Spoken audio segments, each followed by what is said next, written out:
లేదా పై ఒక్కసారి అందరూ నిఖిల్ గారు గట్టిగా చప్పట్లు కొట్టండి. అంటే వనవన వెల్లువాయే పాడుకోవాలమే గొడుగులతో. 4 రగ్గులు తీస్తే చలికాలం సార్, చలిలో దుప్పటికెక్కిన ముద్దుల పంటలలో అలా పాడుకునే వాళ్ళం కదా. ఎందుకు సార్ ఈ గొడుగులు మాకు?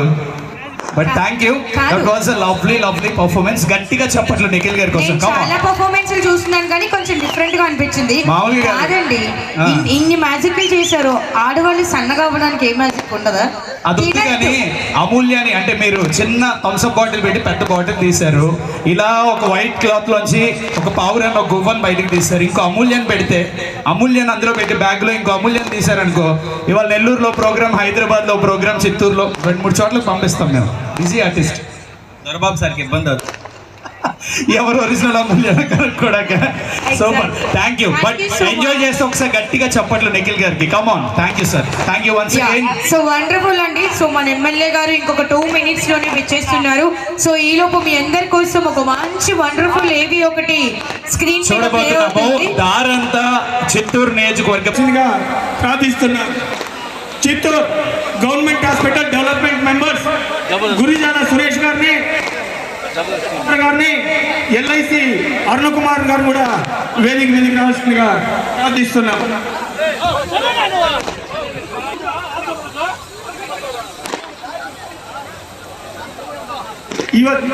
ఈరోజు మన చిత్తూరు ఎమ్మెల్యే శ్రీ గురిజాల జగన్మోహన్ గారి జన్మదిన సందర్భంగా అతిథులుగా వచ్చేసినటువంటి మన ఒంగోలు ఎమ్మెల్యే, అదేవిధంగా జయచంద్ర నాయని కూడా వేది మీదకి రావాల్సిందిగా ప్రార్థిస్తున్నారు.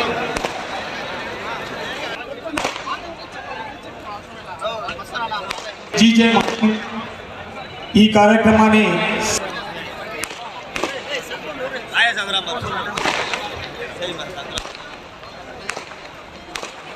ఆత్మీయులకి తెలుగుదేశం పార్టీ నాయకులకు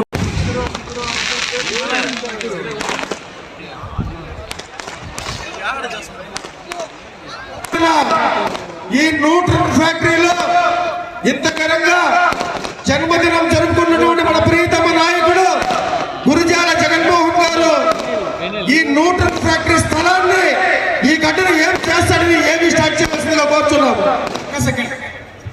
బాగుపడుతుందని చెప్పినారంట సార్. మీకు థ్యాంక్స్ సార్. మా చిత్తూరు పైన అభిమానంతో చెప్పినానికి ఏమి స్టార్ట్ చేయమా. అసలు కాదు, ఎప్పుడు ఫీల్ అవుతాను నేను తెలుగు ఫిలిం ఇండస్ట్రీలో మీరు ఎందుకు హీరోగా ట్రై చేయలేదని. వెల్కమ్ ఫణి గారు, హరిత గారు, బాస్ వెల్కమ్. మీరు ఇప్పుడు హీరో అన్నారా? ఎవరిని? నాగి గారు. ఊరుకోండి సార్, ఆల్ ఇంట్లో ఒప్పుకోరు. మీరు జనాలు బేసిక్ గా హలో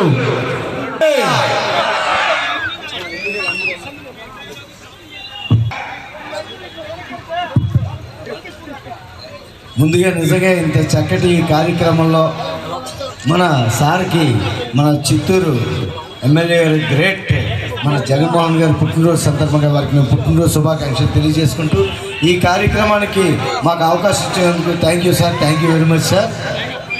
మనమంతా చాలా స్కిట్లు చేద్దాం, నవ్వుకుందాం. మాట్లాడుతున్నాయి కదా బాబు, టపాసులు మించిపోయారు. అలాగేరా మా దగ్గరికి వచ్చి నువ్వు ఇక్కడి నుంచి ఉన్నావేంటి? ఈ రోజు ఇక్కడ ఎమ్మెల్యే గారు పుట్టినరోజు, ఏది మన గురుజాల జగన్మోహన్ గారు పుట్టినరోజు. దత్తరిల్లు మొత్తం చూస్తున్నావు కదా, మరి ఇక్కడేం చేస్తున్నావు? చిత్తూరు వచ్చాము, ఏ హోటల్లో తింటే బాగుంటుందని ఆలోచిస్తాను జనం. మా దగ్గరికి వచ్చి ఏ హోటల్లో ఉంటావా అంటే మా ఇల్లు లేదా, మా ఆఫీసు స్వీకరించవా? ఇదేనా ఫ్రెండ్షిప్ నువ్వు ఇచ్చే వాల్యూ? హోటల్లో తింటే బాగుంటుంది అంతేలేండి. పెద్ద పెద్ద స్టార్ హోటల్లో తిరిగిన వాళ్ళు మన మధ్య ఏమంటారు, మన ఫుడ్ ఏం తింటారు, మన ఇంటికి ఎందుకు వస్తారు అంతేగా. పుట్టినరోజు కదా, మా బావ ఉన్నాడు, మా బావ ఆతిథ్యం తీసుకోకుండానే వెళ్ళిపోతావు నువ్వు. అలాగే బా మా ఫ్రెండ్ భయ్యా అక్కడ ఆకలి సాపండి అన్న ప్లీజ్. అక్కడ ఆకలి సాపేయండి, టపాస్ ఆపాలి. ఎవరంటే మా ఫ్రెండ్ హైదరాబాద్ నుంచి వచ్చాడు. హైదరాబాద్ నుంచి వచ్చాడా? ఏమండి ప్రయాణం? నమస్తే అండి. నమస్తే నమస్తే. ముందు ఒకటి చెప్పి తర్వాత చెప్తాను. జగన్మోహన్ నాకు చిరకాల మిత్రుడు. పోయినసారి ఒక 5 సంవత్సరాల క్రితం నాకు ఎన్నికలు చేస్తానికి వస్తానని చెప్పాడు బెంగళూరు నుంచి.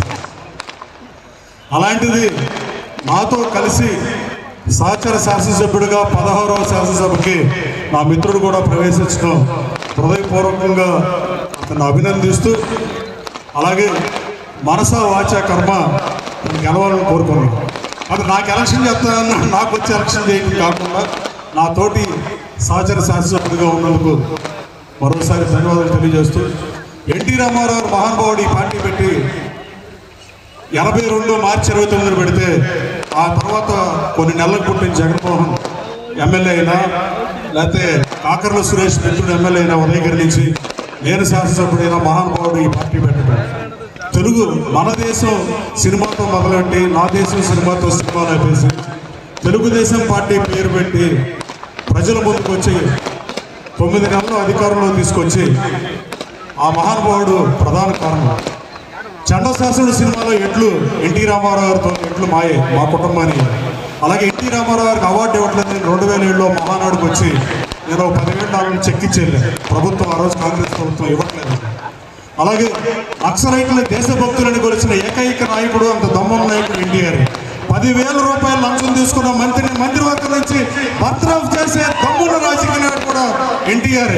కిలో బియ్యం 2 రూపాయల పథకం కూడా అన్నం పెట్టిన పథకం అక్రమార్కుల పాలవుతుంది. దాన్ని సరిచేయగల అనుభవం చంద్రబాబు నాయుడు గారికి ఉంది. ఆయన సరిచేస్తారని మనస్ఫూర్తిగా నమ్ముతూ 42 సంవత్సరాల క్రితం ప్రారంభించిన కిలో బియ్యం పథకాన్ని ఎన్ని ప్రజాప్రభుత్వాలు మారినా ఈనాటికి తీసే సాహసం ఎవరూ చేయలేదంటే దట్ ఈస్ ఎన్టీఆర్.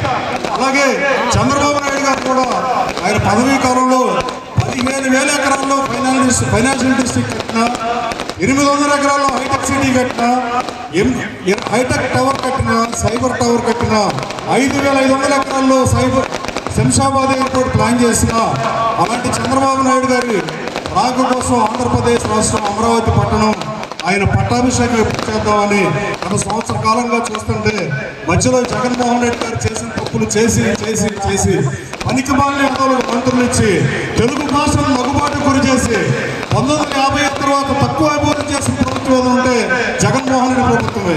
తర్వాత రోడ్లు వేసే పరిస్థితి నుంచి ఏ ప్రభుత్వమైనా కొత్తగా రోడ్లు వేస్తామో ఉన్న రోడ్లు మళ్ళీ వేయడం చేసే పరిస్థితి నుంచి మా ప్రభుత్వానికి గుంటలు పూడ్చే కార్యక్రమాన్ని తీసుకొచ్చిన ఘనత కూడా పనికిమాలిన ప్రభుత్వ పనితీరు వల్లే. అలాగే ఆయన ఆఖరికి చంద్రబాబు నాయుడు గారిని అక్రమ అరెస్ట్ చేస్తే ఒక రకంగా బాధాకరమైన ఏ రాజకీయ నాయకుడికైనా తర్వాత చూపించే ప్రజాదరణి చంద్రబాబు నాయుడు గారు జైలుకి వెళ్తే నా నియోజకవర్గంలో 150 కిలోమీటర్లు రాజమండ్రి నుంచి అమరావతిలో ఆయన ఇంటికి వెళ్ళడానికి 150 కిలోమీటర్లు ఉంటే మిగతా అంతా 4 గంటలు పడితే నా గన్నవరం నియోజకవర్గంలో ప్రజలు ఆదరాపాలను చూపించి కేవలం 36 కిలోమీటర్లు 7.5 గంటల పూల మీద నడిపించిన పరిస్థితి. తర్వాత ఒకరోజు ఎయిర్పోర్ట్ నుంచి మీటింగ్ పెడితే బైక్ ర్యాలీలో సార్ ఉంటారా అని అడిగితే 74 సంవత్సరాల వయసులో ఓకే అంటే 9 కిలోమీటర్లు 6 గంటలు. అలాంటి ప్రజలు చంద్రబాబు నాయుడు గారు పక్కన ఉండగా గన్నవరం మీటింగ్ లో చెప్పే గతంలో ప్రెస్ మీట్ లో కూడా జగన్మోహన్ రెడ్డికి ప్రతిపక్ష హోదా రాదని చెప్పిన ఏకైక పోటీ చేసిన అభ్యర్థిని నేనే. చంద్రబాబు నాయుడు గారి సమక్షంలో చెప్తే చంద్రబాబు నాయుడు గారు అడిగారు ఎలా చెప్తున్నావు అని. అంటే సార్ ఎవరికైనా అన్నదమ్ములకు అక్క చెల్లెళ్ళకు అన్న చెల్లెళ్ళకు ఆస్తి విభేదాలు ఏదో ఒకటి ఉంటాం. కొన్ని కుటుంబాల్లో సహజం సార్, ఏ రాష్ట్రంలో అయినా. కానీ మనం ఎలాంటి వాళ్ళైనా కన్న తల్లికి నచ్చుతాం సార్. జగన్మోహన్ రెడ్డి గారు ఆయన కన్న తల్లికి కూడా నచ్చట్లేదు సార్. ఈ రాష్ట్ర ప్రజలు ఎట్టి పరిస్థితుల్లో ప్రతిపక్ష హోదా ఎవరైనా చెప్పారు. అలాగే ఇక్కడ ఎన్టీ రామారావు గారు తెలుగు భాషను నమ్మి పెడితే పార్టీని 3 ప్రాంతాల్లో రాయలసీమ, తెలంగాణ, ఆంధ్ర ప్రాంతాల్లో తెలుగును స్పృశించి తెలుగు దేశం తెలుగు ఎల్లడానికి కృష్ణదేవరాయలు దాన్ని కానీ శంకరాబాడి సుందరాచార్య గారు రాశారు. మన జాతీయ రాష్ట్ర గీతం అని ఎవరికి ఎక్కువ మంది తెలియదు. మా తెలుగు తల్లికి మల్లెపూలు ఉన్నారు. ఆయన చైతన్య రథంతో ఊరు ఓడ వచ్చినప్పుడు కానీ అంత తెలుగుకి విశేష ప్రాచుర్యం కల్పించి పొట్టి శ్రీరాములు యూనివర్సిటీ పెట్టించి తెలుగుకి అన్నీ చేసిన ఎన్టీ రామారావు కానీ చంద్రబాబు నాయుడు గారు కానీ జగన్మోహన్ రెడ్డి గారు మొన్న ఎప్పుడు తెలుగు భాష మీద విమర్శిస్తా ఇంగ్లీష్ మీడియం కావాలన్నారు. ఇంగ్లీష్ మీడియం పెట్టినప్పుడు ఒక ఇంగ్లీష్ టీచర్ 6 సబ్జెక్టులు ఎలా చెప్తాడో తెలియకుండా ఈ రాష్ట్రాన్ని పరిపాలించాడు జగన్మోహన్ రెడ్డి గారు. అలాగే సాక్షి పేపర్ని ఆయన ఇప్పుడైనా ఇంగ్లీష్కి ఎందుకు మార్చట్లేదని అడుగుతున్నా. సాక్షి పేపర్ని కానీ టీవీని కానీ సాక్షి తెలుగు వారి మనసాక్ష్యాన్ని పెట్టిన జగన్మోహన్ రెడ్డి గారు సాక్షి పేరుని విట్నెస్ గా మారితే బాగుంటుందని ఈ సభాముఖంగా చెప్తూ అట్లాగే మిత్రుడు ఇక్కడ కొత్తగా వచ్చిన ఎవరైనా ఏ రంగంలో అయినా, వ్యాపార రంగంలో అయినా, రాజకీయ రంగంలో అయినా, క్రీడా రంగంలో అయినా, సినిమా రంగంలో అయినా ఇంటి పేరుతో కాకుండా కంపెనీ పేరుతోనో లేదా సినిమా పేరుతోనో ఆ ఇంటి పేరు మారినాడే గొప్ప స్థాయికి వచ్చినట్టు జనం భావించే పరిస్థితి. అలాగే మీరు అన్ని జీజేఎం అనేసారు, కానీ చిత్తూరు ప్రజలు ఆదరాభిమానాలతో 6 సీట్లు ట్రై చేశారు. మీ అందరికి కూడా హ్యాట్స్ ఆఫ్. మీ అందరూ అతని కోసం పనిచేసేందుకు పేరు పేరున దొరబాబు గారికి, రాజన్ గారికి, హేమలత గారికి, ఇంకా అందరికీ ధన్యవాదాలు తెలియజేస్తూ, అలాగే మిత్రుడు జీజేఎం కాదు ఇక సీజేఎం చేశారు. చిత్తూరు జగన్మోహన్ చేసిన మీ అందరికీ, ఈయనకు ఓటేసి గెలిపించిన ప్రతి సోదరుడికి, సోదరుడికి ధన్యవాదాలు తెలియజేస్తూ, రాబోయే కాలంలో చిత్తూరు అభివృద్ధి ధ్యేయంగా పనిచేస్తాడని, వ్యాపారం చేసేవాళ్ళు రాజకీయాల్లోకి వస్తే ఎక్కువ అవకాశాలు గెలవడానికి కష్టపడాలి తప్ప అభివృద్ధి చేయడానికి పెద్దగా కష్టపడాల్సిన అవసరం లేదు. అనుభవాన్ని మించిన గురువు లేడని, అలాగే చంద్రబాబు గారు 45 ఏళ్ళ సుదీర్ఘ రాజకీయ అనుభవం ఉన్న నాయకుడి కింద పనిచేయడం అదృష్టంగా భావిస్తూ, అలాగే సోదరుడు చిత్తూరుని ఇక్కడ మల్టీప్లెక్స్ కట్టి ఇలాంటివి చేస్తున్నారు. ఇందాక ఆయన చెప్పినట్టుగా చిత్తూరు దశ దిశ మారుస్తాడని బలంగా నమ్ముతూ గురజాల జగన్మోహన్కి మరోసారి 42వ జన్మదిన శుభాకాంక్షలు తెలియజేస్తూ, ఆయన్ని మాతో సహచర శాసనసభ్యుడిగా ఎన్నుకున్న మీ చిత్తూరు ప్రజలకి సెల్యూట్ చెప్తూ సెలవు తీసుకున్నారు. జై హింద్.